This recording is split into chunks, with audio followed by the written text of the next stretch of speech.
तो अब तो खाना लगवाना चाहिए, क्यों शांति जी?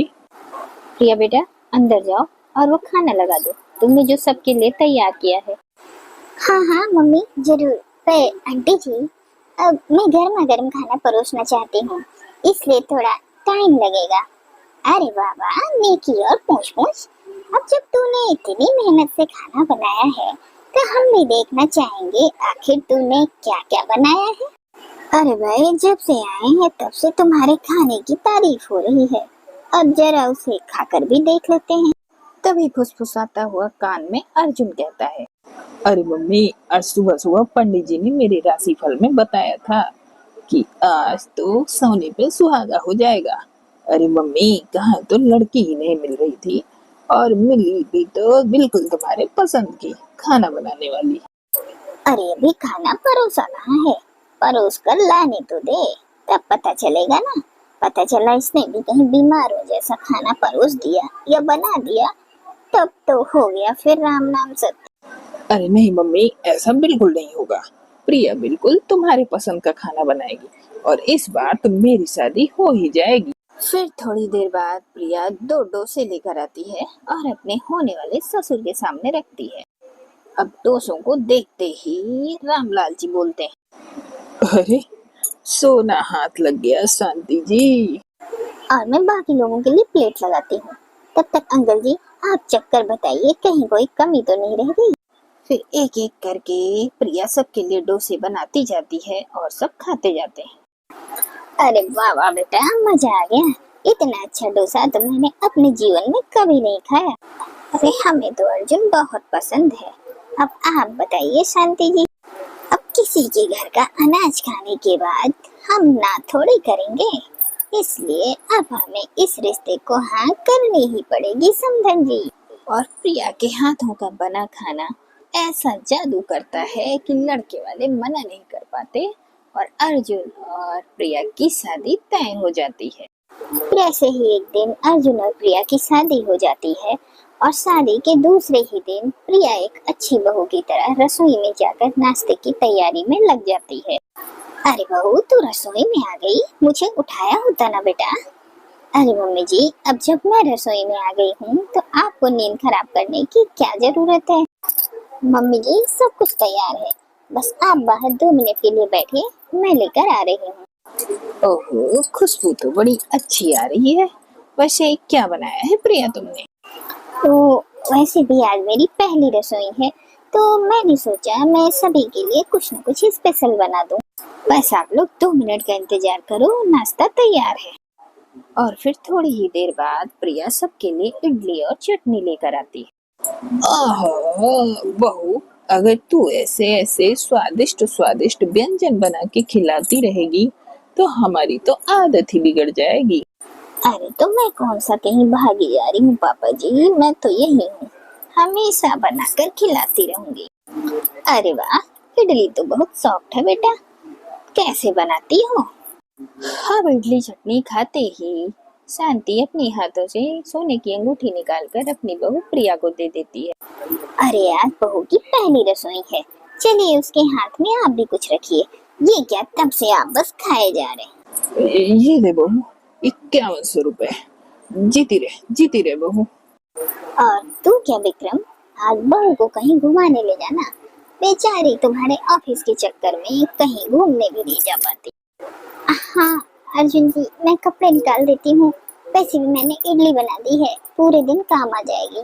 और पूरे दिन सबको इडली ही खानी पड़ती है, लेकिन शांति फिर भी बहुत खुश थी। वो उस मोहल्ले में सबको पकड़ पकड़ कर अपनी बहू की तारीफ करती थी। अरे शांति, आज तो पहला दिन है, शुरुआत के 2-4 दिन तो सबकी बहू सास ससुर की खातिर करती है, असली रंग तो बाद में दिखता है। पहले इडली, फिर रोटी, फिर बिना घी की रोटी, और फिर खाली खाली प्लेट। ऐसा मेरे साथ बिल्कुल नहीं होगा, देखना।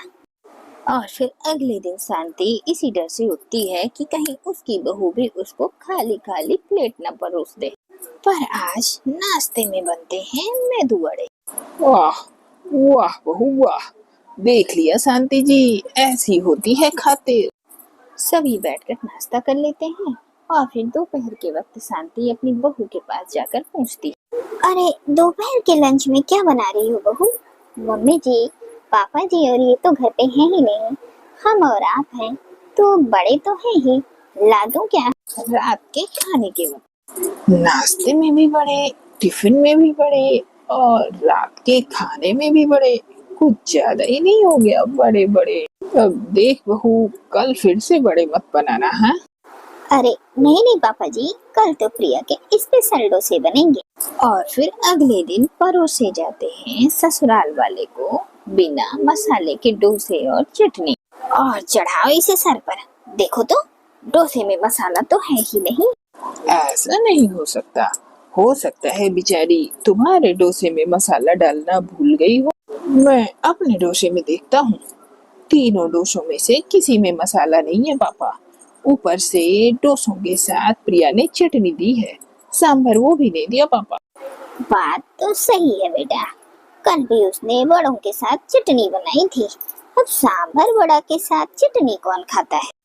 साथ में सांभर नहीं दिया था, बताओ।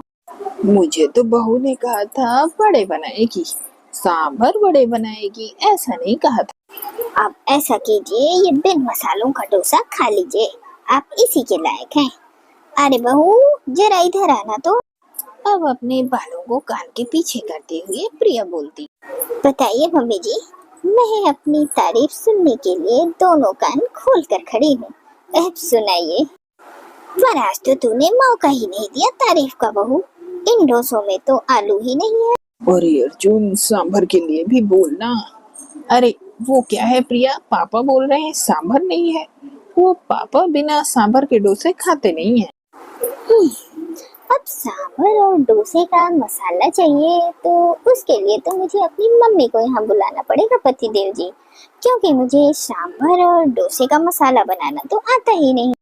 अरे ये क्या मजाक है बहू, हम जब तुझे देखने आए थे तो तूने कितना अच्छा डोसा बनाया था, और तूने सांभर भी तो कितना अच्छा बनाया था। अरे वो इमली की खटाई के साथ बनाया हुआ सांभर, आहा, याद आ गया। हाँ हाँ पापा जी, मुझे अच्छे से याद है, पर शायद आप भूल गए। उस दिन किचन में मेरे साथ मम्मी भी थी। सांभर और डोसे का मसाला तो मम्मी ने बनाया था। ये सब तो मुझे आता ही नहीं। खाने के नाम पर जितना मुझे आता है इन 3 दिनों में मैं आपको खिला चुकी हूँ। इडली, डोसे और वड़े।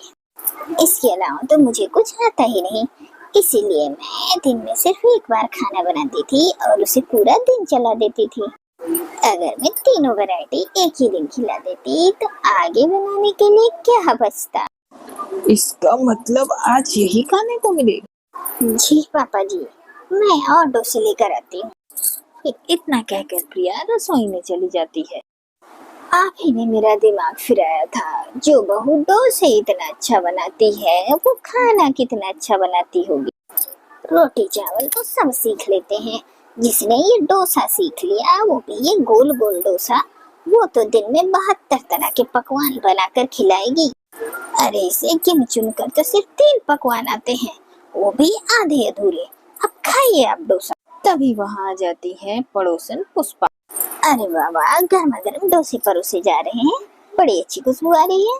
मैं भी बैठ जाती हूँ, नाश्ता कर लेती हूँ। हाँ हाँ आंटी जी, बिल्कुल बैठिए, मैं अब भी गर्मा गर्म डोसे उतार कर लाती हूँ। अरे घर पर भाई साहब को तो बता कर आई हो ना भाभी कि आप यहाँ आई हो। नहीं, यहाँ आने के लिए क्या बताना। और पुष्पा के सामने भी प्रिया बिन मसालों का डोसा और चटनी परोस देती है। अरे इन डोसों का मसाला कहाँ गया शांति? अरे वही तो मैं कह रही हूँ पुष्पा, बहू ने ना सबके लिए हेल्दी फूड बनाया है, डाइटिंग वाला बिन मसालों का डोसा। और ऐसे पापड़ वाला डोसा खाऊंगी तो मैं तो खुद पापड़ हो जाऊंगी। मुझे नहीं खाना डोसा, चलती हूँ मैं। अब ऐसे ही 15 दिन गुजर जाते हैं। प्रिया सबको परोस कर डोसा, वड़ा और इडली एक के बाद एक बनाने लगी। और फिर इन सब से तंग आकर शांति अपनी बहन से अपनी बहू की चुगली करती। अरे एक टाइम का खाना बनाती है तेरी बहू। आज के जमाने की बहुओं को देखेगी ना तो तेरे होश ठिकाने आ जाएंगे। बेचारी को जो आता है वो बनाती तो है। अरे जब से मेरी बहू आई है मुझे 5 लोगों की जगह 6 लोगों का खाना बनाना पड़ता है। महारानी जी की नींद ही नहीं खुलती है। और तुझे कम से कम बना बनाया खाना तो मिल रहा है, तो तुझे अपनी बहू में कमी दिख रही है। ऐसा कर तू अपनी बहू को धीरे धीरे और खाना बनाना सिखा ही दे। अरे हाँ, इस बारे में तो मैंने सोचा ही नहीं दीदी। लगता है इस उम्र में बहू को खाना बनाना सिखाना बाकी ही रह गया। अब शांति अपनी बहू का हाथ पकड़कर किचन में ले जाती है और रात के खाने में सबको मिलता है मटर पनीर, आलू की सब्जी, पूड़ियाँ, खीर और कचौरी।